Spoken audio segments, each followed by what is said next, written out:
le monde et bienvenue dans la vidéo d'aujourd'hui. Très content de vous retrouver comme à chaque semaine. Depuis l'ouverture de ma chaîne, je parle beaucoup d'affaires criminelles, des meurtres irrésolus, des tueurs en série, de la psychologie, des enlèvements, mais il y a beaucoup de sujets que j'ai jamais abordés parce que ça faisait pas vraiment partie de la catégorie crime. Mais là, cette année, j'ai décidé de mettre un peu plus de moi dans ma chaîne et de vous faire découvrir plusieurs histoires différentes qui sont intrigantes, fascinantes et dont certains personnages principaux ont été très chanceux dans leur malchance. Et c'est le cas du sujet d'aujourd'hui qu'on va parler. Je vais vous parler de plusieurs petites histoires dont les personnages ont été très chanceux. Alors sans plus tarder, je vous laisse le temps de vous installer bien confortablement, dodo sur les genoux, et on est parti dans ces folles histoires d'aujourd'hui.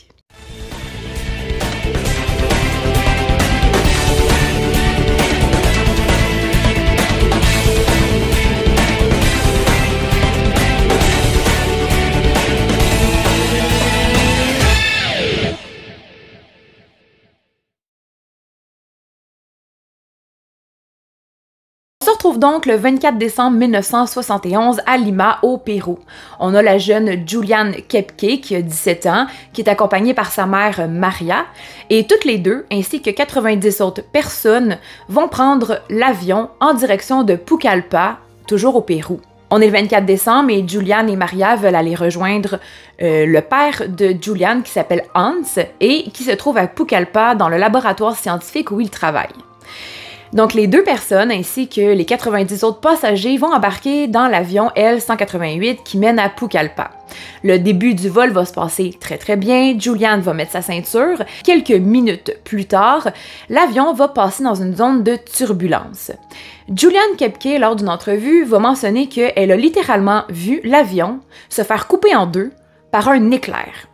L'avion va donc tomber du ciel et venir s'écraser dans la forêt amazonienne.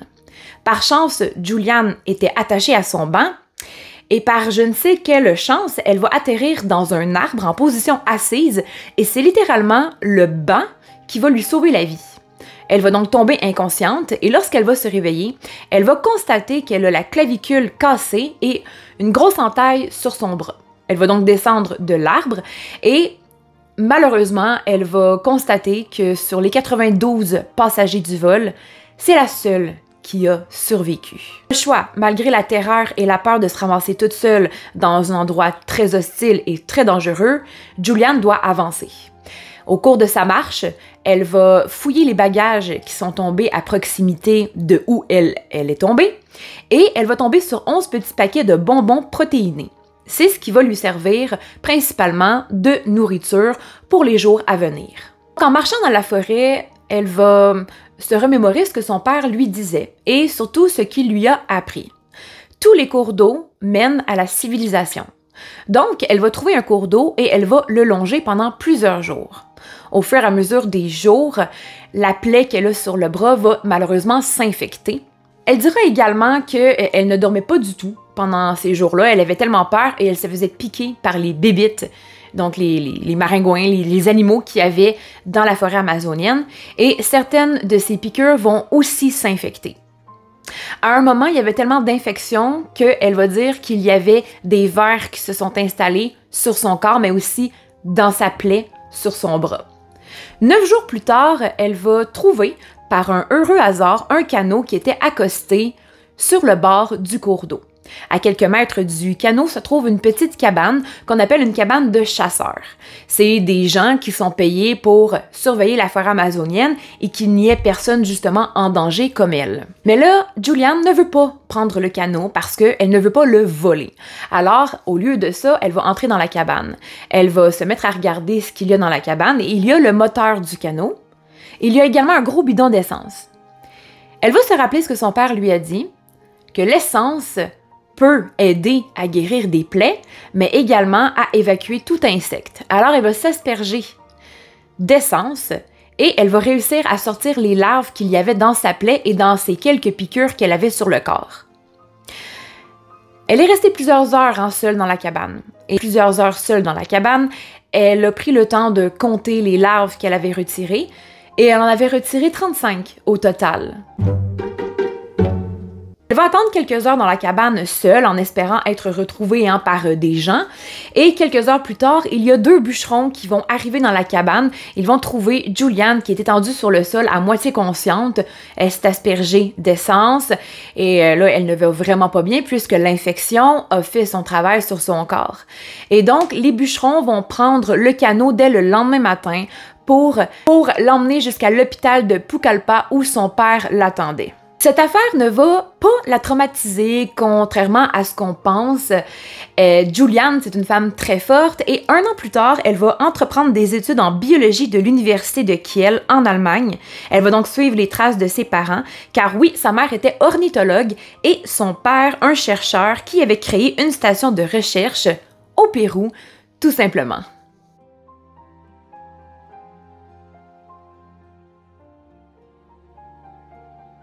Timothy Dexter était un homme d'affaires américain qui est né en 1747 et qui est décédé en 1806. C'était un homme qui n'avait pas beaucoup d'éducation. En fait, il a abandonné l'école très tôt dans sa vie pour se rendre sur le marché du travail. Il n'était pas considéré comme quelqu'un de très intelligent et quelqu'un de très éduqué. Toute sa vie, en tant qu'homme d'affaires, on va plutôt penser qu'il était soit très intelligent plutôt, ou très naïf et stupide. Alors, à la fin de la vidéo, ce sera en vous d'en juger. À l'âge de 16 ans, Tim va devenir apprenti tanneur et il va épouser une jeune veuve de 35 ans qui s'appelle Elizabeth Fortingham. Avec l'argent d'Elizabeth, Tim va décider d'acheter un grand manoir où, au sous-sol, il va se partir une boutique de vêtements faits à partir de peaux d'animaux. On sait également que Elizabeth va aussi s'ouvrir un autre petit commerce un peu plus loin dans le sous-sol, mais j'ai pas retenu c'était quoi son commerce. On sait qu'à la fin de la guerre d'indépendance américaine, la monnaie continentale ne valait plus un rond et Timothy Dexter va décider d'en acheter un paquet. Et là, quelques années plus tard, il va réussir à les vendre au gouvernement, plus 1% de la valeur de chaque billet. C'est avec ça qu'il va faire sa grande richesse et par la suite, avec cette richesse-là, il va décider de faire construire 2 navires qui vont lui servir pour faire des exportations. Donc, des exportations vers l'Europe et également les Antilles. C'est que pour élever son statut social, Timothy va faire plusieurs plaintes, mais également plusieurs pétitions qui vont lui demander au gouvernement qu'il soit considéré comme un fonctionnaire public.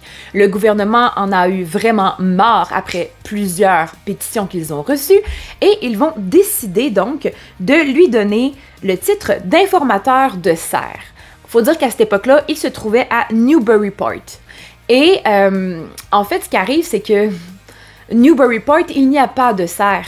Donc c'était simplement pour que Timothy se la ferme. Certains hommes riaient de lui et disaient que Timothy avait absolument aucun sens des affaires. Donc ce qu'ils vont faire, pour rire de lui encore une fois, c'est qu'ils vont lui conseiller d'aller vendre des chauffe-lits dans les Antilles, un endroit tropical. Mais Timothy, lui, ne le savait pas. Donc, son capitaine va prendre un des navires avec les chauffe-lits, je crois qu'il y en avait comme 32, et il va se rendre dans les Antilles. Le capitaine, quelques semaines plus tard, va revenir, et il va tous les avoir vendus. Comment a-t-il fait? Ben, en fait, dans les Antilles, il y avait des cannes à sucre, et ils se sont rendus compte que les chauffe-lits servaient pour faire fondre la canne à sucre et ben, ils étaient capables ensuite de continuer leur entreprise dans la mélasse. Donc Timothy va se faire un très gros bénéfice sur la vente de chauffe-lits. Et là, lorsque son capitaine va revenir, il va dire que lorsqu'il est allé aux Antilles, il y avait des marchands asiatiques qui étaient à la recherche de gants. Donc Dexter va prendre les gants qu'il avait dans son magasin au sous-sol de son manoir, il va les mettre dans le navire et son capitaine va repartir et, ni vu ni connu, il va faire un autre profit. Ses rivaux, très fâchés du fait que, ben, premièrement, il a réussi à vendre tous les chauffe-lits et qu'en plus de ça, il a fait un autre profit, par hasard. Ah non, là ça marche pas. Ils vont donc conseiller à Timothy d'envoyer du charbon à Newcastle. Newcastle qui est réputé pour avoir beaucoup de mines de charbon. Mais ça, encore une fois, Timothy ne le savait pas. Et lorsqu'il va envoyer son capitaine à Newcastle, eh bien, il va revenir avec plus de charbon dans le navire. Comment a-t-il fait? Ben, ça a tombé qu'au même moment, tous les mineurs étaient en grève. Donc, les entreprises qui utilisaient le charbon, ben, ont tout acheté le charbon. Et encore une fois, Timothy s'est fait un très gros bénéfice.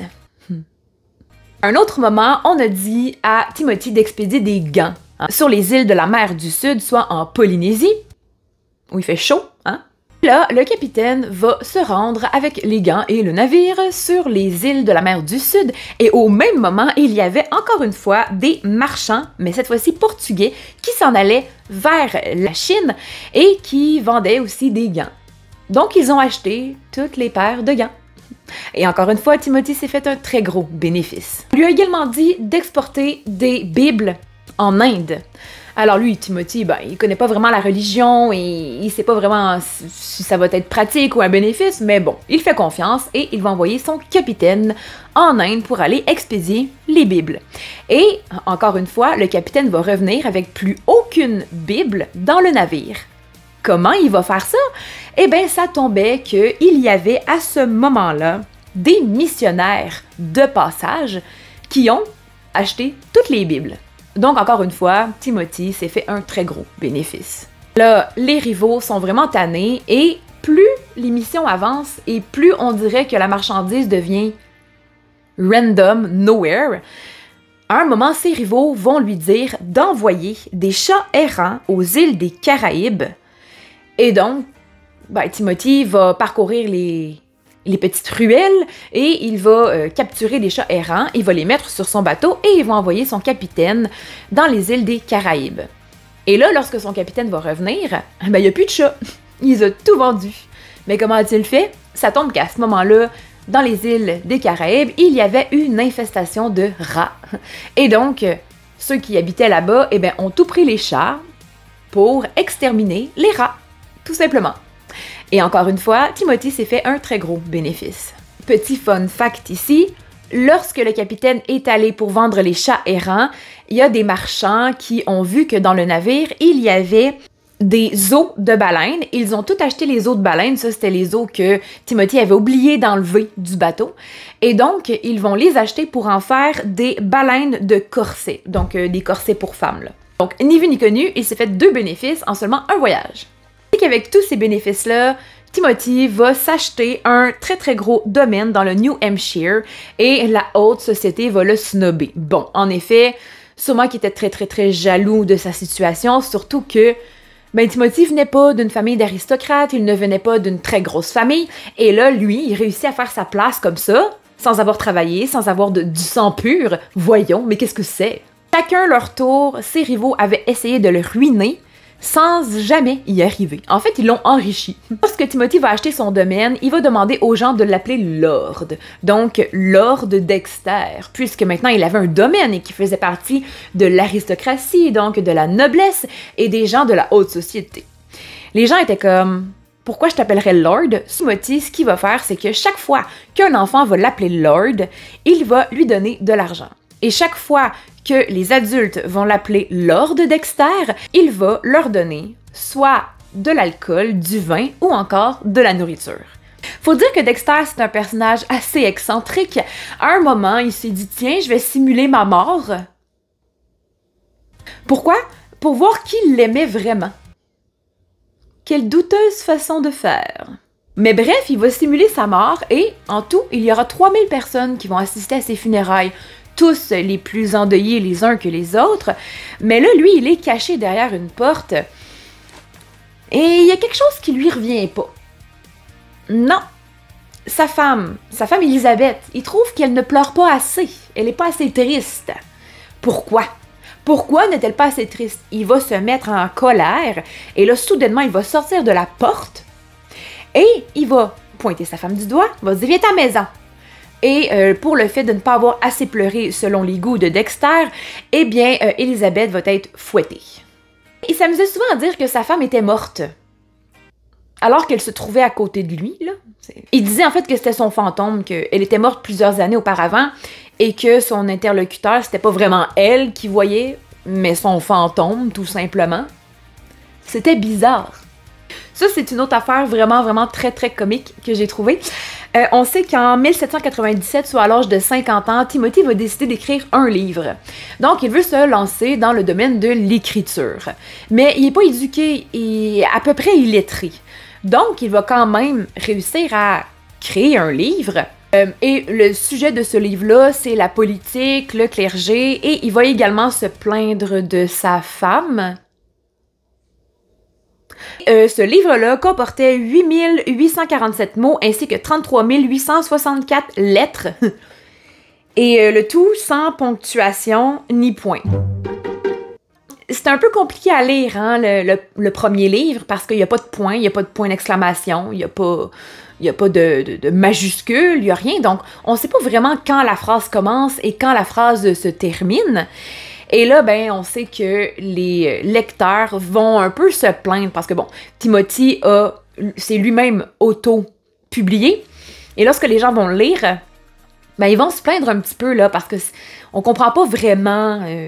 non, c'est ça, on comprend pas vraiment, là. Donc, ce qu'il va faire, c'est qu'il va décider une deuxième fois de le republier. Et cette fois-ci, lorsqu'il va le republier, il va publier en fait le même livre, mais il va ajouter des pages à son livre avec des ponctuations, 11 lignes de ponctuation différentes, avec pour instruction que le lecteur peut mettre ces points-là là où bon lui semblait. Cette histoire-là m'a vraiment fait rire. C'est, en tout cas, moi, ça me fait penser un peu à Forrest Gump, là. Bon, il est toujours là où il faut pas, puis il en tire profit, finalement. Aaron Ralston, un ingénieur et alpiniste qui est né en 1975, dut en 2003 choisir entre son bras ou la vie. Le 26 avril 2003, Aaron va donc décider d'aller faire de l'alpinisme dans les canyons de l'Utah aux États-Unis sans prévenir personne. Il va donc emprunter un tunnel très étroit et pour pouvoir descendre plus loin dans le tunnel. Il va donc s'appuyer sur un rocher qui était coincé entre les parois du tunnel. Et avec le poids de Aaron, eh bien, le rocher va céder et le rocher va tomber et Aaron aussi va tomber. Et comment Aaron va tomber? C'est que il va tomber sur la roche avec le bras coincé entre l'une des parois du tunnel et la roche. Il va essayer de se libérer du rocher, mais le rocher pèse plusieurs kilos, hein, faut se le dire. Et donc Aaron reste complètement coincé, le bras droit, entre la paroi et le rocher. Donc les premières minutes, il panique, il sait pas quoi faire. En plus, il avertit personne qui était parti faire de l'alpinisme. Et là, il essaie vraiment de trouver une solution pour se défaire de ce rocher-là, mais c'est impossible, il est littéralement coincé. Sur lui, il a une bouteille d'eau de 2 litres d'eau, 2 burritos, une corde, un mousqueton, une caméra et un canif multifonction de très mauvaise qualité. Il va rester coincé dans ce tunnel pendant 6 jours et 5 nuits, où il va tenter par tous les moyens de sortir de là. Soulever le rocher avec une corde et des mousquetons, il va utiliser le canif pour casser le rocher, il va crier, il va essayer même de couper son bras avec le canif, mais la lame va être trop abîmée à cause qu'il a essayé de détruire le rocher avec son canif. Pour survivre, évidemment, il n'a plus ses 2 litres d'eau. Il va être forcé de boire son urine. De quelle façon, je ne le sais pas. Et bon, c'est vraiment selon son témoignage et selon le témoignage des témoins qui l'ont retrouvé le plus tard. Que 2 jours après, Aaron va commencer à halluciner et il va voir un petit garçon de 3 ans dans la grotte et il va s'imaginer que c'est son futur fils, ce qui va immédiatement lui laisser croire qu'il ne va pas mourir dans cette grotte. Alors il va avoir un regain d'énergie et il va recommencer un peu à chercher, à fouiller comment sortir de ce foutu tunnel-là, mais surtout comment se libérer de ce rocher-là de plusieurs kilos. Par contre, il ne sait pas vraiment s'il va s'en sortir, alors il va prendre sa caméra et il va enregistrer un message destiné à sa famille si jamais on retrouvait son corps sans vie. Et là, soudainement, je ne sais pas par quel heureux hasard, Aaron va avoir une idée. Bien qu'il ne peut pas couper son bras, il peut casser les os. A few moments later. Il peut donc par la suite couper la chair, la peau, puis les tendons avec son canif. Donc, il va commencer sa propre amputation qui va durer au total 1 heure. Ensuite, là, évidemment, il va avoir énormément de sang qui va sortir de son bras. Il va donc l'envelopper dans une chemise qu'il avait et il va prendre une corde et va donc l'enrouler autour de son cou pour tenir son bras dans les airs. Malgré tout, il perd énormément de sang et donc il réussit à sortir du canyon, mais là, il doit marcher. Il doit marcher vers la civilisation ou enfin essayer de trouver quelqu'un qui puisse l'aider. Là, contre toute attente, il va croiser une famille. Il était sur le bord de mourir. Quelques minutes plus tard, et Aaron mourait au bout de son sang. La famille va le retrouver et va l'emmener à l'hôpital. On sait qu'il continue toujours aujourd'hui de faire de l'alpinisme, mais la seule différence, c'est qu'il va faire un partage de localisation avec les membres de sa famille. Il va les aviser également et il va les aviser de son horaire, donc à tel endroit, telle heure, tel jour, pour être sûr que sa famille puisse le retrouver si jamais il y a quoi que ce soit.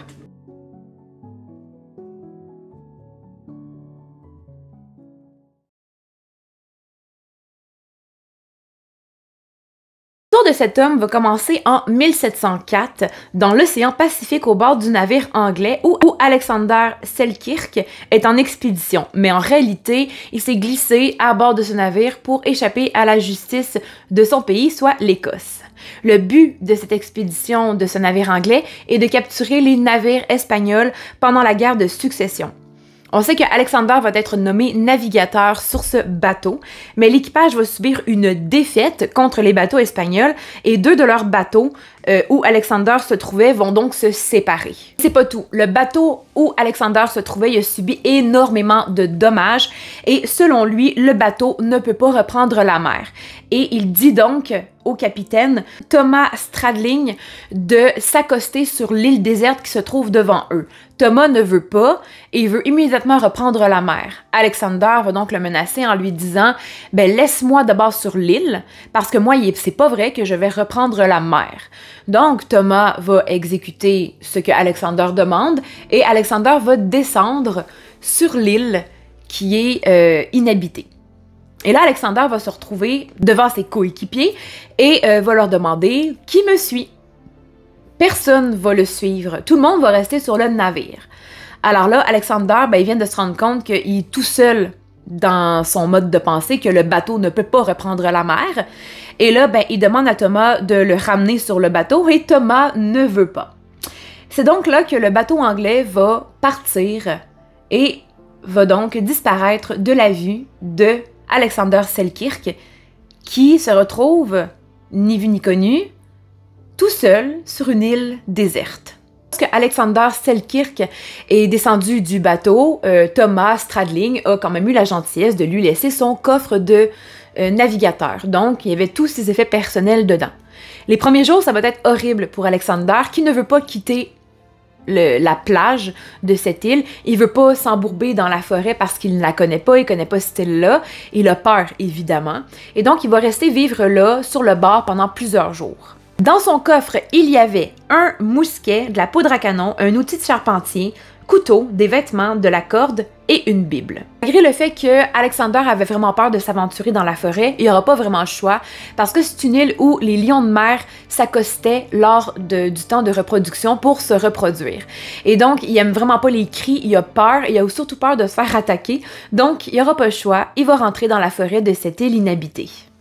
Et par un heureux hasard, une chance que les lions de mer sont venus s'installer près de la plage de l'île, parce que sans ça, sûrement que Alexander ne serait jamais aventuré dans la forêt et n'aurait donc jamais découvert que dans cette forêt, il y avait énormément de nourriture qui pouvait l'aider à subsister le temps qu'il se fasse évacuer de l'île. On sait jamais. Il y avait donc des chèvres, donc la chèvre pouvait lui procurer du lait, de la viande et de la peau. Il y avait également des baies rouges, du chou et des navets, et il y avait de l'eau potable. Donc, il va décider de s'établir un camp. On sait que dans son campement, il va se construire 2 huttes, soit une pour faire à manger et une pour dormir. À un moment, il part à la chasse pour tuer une chèvre et sans faire exprès, il va tomber en bas d'une colline et il va vraiment sérieusement se blesser le dos. Par contre, ça va quand même être moins pire puisque c'est sa proie qui va amortir sa chute. Il va quand même rester inconscient pendant une journée et par la suite, il va se relever et tout va être correct. Et là, le seul réconfort qu'il a avec lui, c'est la Bible. Donc, il va se mettre à lire la Bible, ce qui va lui procurer un sentiment de réconfort, mais aussi d'espoir, d'un jour peut-être être retrouvé, mais également de pratiquer son anglais pour... Il va donc rester 3 ans sur cette île, seul, sans jamais qu'un bateau s'accoste, enfin, sans jamais qu'un bateau ami s'accoste. En effet, pendant les 3 années suivantes, il y aura 2 bateaux espagnols qui vont s'accoster et Alexander va donc aller se cacher dans la forêt pour ne pas être pris parce que sinon il savait qu'il allait se faire pendre. Pendant ces 3 années-là, il va devenir tellement bon à la chasse qu'il va être capable d'attraper une chèvre à main nue. Il n'aura donc plus besoin de souliers tellement qu'il y aura de cornes en dessous de ses pieds. Et il va également devenir bon à la chasse parce que, en fait, sa réserve de poudre à canon qu'il se servait pour la chasse a littéralement diminué et à un moment donné, il n'y en avait plus. Donc, il n'a pas eu le choix d'apprendre à chasser à main nue. Et c'est là qu'il va devenir très très bon. Il va courir très vite et il va être capable d'attraper des animaux à main nue. On sait également qu'il va devenir le berger de chèvres, de chiens errants, mais également de chats sauvages. Donc, le 2 février 1709, que le Duke, qui est un bateau anglais, va s'accoster sur l'île pour l'explorer. Woodes Rogers, qui était le capitaine de ce navire, va donc débarquer sur la plage de l'île et en regardant au loin, il va voir quelque chose s'approcher de lui très très vite. Et là, finalement, il va se rendre compte que c'est un homme qui a vraiment beaucoup de barbe très très longue, qui a des cheveux très très longs aussi, qui a pas de souliers et qui a carrément l'air de sortir d'une poubelle. Donc, il comprend pas vraiment ce qui se passe, mais là, l'homme qui se tient devant lui maintenant va lui dire qu'il est sur l'île depuis plusieurs années, depuis 4 ans, et là, il est tellement content de voir des gens. Il va donc raconter son histoire de quand il était parti en exploration et que Thomas Stradling, le capitaine, l'a laissé. Et au début, ceux qui sont dans le navire, ainsi que le capitaine, donc ainsi que Woodes Rogers, ne le croient pas vraiment. C'est quand même une histoire folle, une histoire improbable. Mais là, il y en a un qui va sortir du lot et qui le croit, et qui était même présent. Cette histoire va donc être confirmée par un certain William Dampier. William Dampier qui avait fait partie de l'exploration en 1704. Et William va raconter à Alexander que Alexander avait eu raison de débarquer sur l'île, puisque le 5 ports, donc le bateau sur lequel il était avec Thomas Stradling, le bateau s'était échoué un peu après avoir repris la mer, après avoir laissé Alexander sur l'île, et il s'était donc échoué, et 12 passagers étaient décédés de noyade. On sait que les survivants de cet événement se sont fait emprisonner par les Espagnols. C'est qu'en 1711, Alexander va finalement revenir à Londres et il va rencontrer l'écrivain Richard Steele qui va donc écrire son histoire et le publier. Il va rencontrer une jeune fille du nom de Sophia Bruce qui était âgée de 16 ans alors que lui en avait 41. Ils vont ensemble retourner à Londres et par la suite la relation ne fonctionnera pas puisque Alexander ne s'est jamais vraiment remis de son temps sur l'île, évidemment c'est assez traumatisant. Il va finalement revenir chez son père en Écosse où dans la cour de la maison il va se construire une cabane pour y habiter. Mais encore une fois Alexander ne se sent pas à l'aise, ne se sent pas dans son monde sur Terre, il veut reprendre la mer. C'est donc en 1721 que Alexander Selkirk va attraper la fièvre jaune, va donc décéder au large des côtes d'Afrique.